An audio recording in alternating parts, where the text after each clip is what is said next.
Berhenti berlakon macam kau ni wira yang ada integriti. Prinsip kau sebenarnya ada tanda harga. Kau sembang kencang pasal maruah dan nilai diri.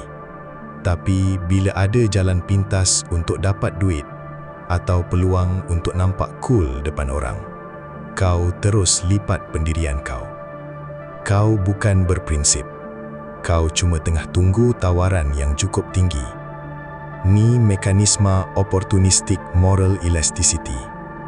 Otak kau secara bawah sedar akan melonggarkan sempadan moral bila ganjaran luaran, sama ada duit, seks atau status, melebihi kos identiti kau. Kau tak ada kompas. Kau cuma ada penunjuk arah angin. Sistem dalaman kau sangat lemah, sampai kau sanggup jual jati diri semata-mata nak puaskan nafsu ganjaran segera. Lelaki tanpa kod yang tak boleh dibeli adalah ancaman kepada sistem.